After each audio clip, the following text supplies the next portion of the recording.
Sir అందరి medical ఆఫీసర్లకి good afternoon. మీ ఆశాలు పిఎంఎంవివై ఆశా లాగిన్ ఓపెన్ చేసిన తర్వాత ఇక్కడ give consent to my Aadhaar details for authenticating honorarium through AEPS అని ఈ ఆధార్ డీటెయిల్స్తో పాటు డేట్ ఆఫ్ అటాచ్మెంట్, వాళ్ళ Aadhaar number, name in Aadhaar ఇది అడుగుతుంది. సో ఇదేమి వీళ్ళు ప్రజెంట్ ఫిల్ చేయాల్సిన అవసరం లేదు. ఇది ఎప్పుడు చేయాలి ఏంటి అనేది మేము చెప్తాము. ప్రజెంట్ మనం పిఎంవివైలో రిజిస్ట్రేషన్ చేయాలంటే వాళ్ళు జస్ట్ ఇక్కడ డేటా ఎంట్రీలోకి వెళ్ళి బెనిఫిషరీ రిజిస్ట్రేషన్ అని కొట్టి ఇక్కడ ఈ ఫామ్ ఫిల్ చేసి బెనిఫిషరీని రిజిస్టర్ చేస్తే చాలు. చాలామంది తెలియక లాగిన్ ఓపెన్ చేసిన వెంటనే మనకి ఇందాక చూపించిన ఏదైతే పాపప్ మెసేజ్ ఉందో అది చూసి ఆగిపోతున్నారు. అది ఇప్పుడే ఫిల్ చేయాల్సిన అవసరం లేదు. ఇది చూడండి సార్, నేను ఒకసారి హోమ్కి వచ్చిన తర్వాత ఆ పాపప్ కూడా వెళ్ళిపోయింది.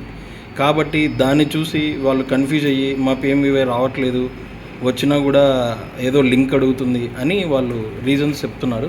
దయచేసి ఇది ఒకసారి గమనించండి సార్. Thank you.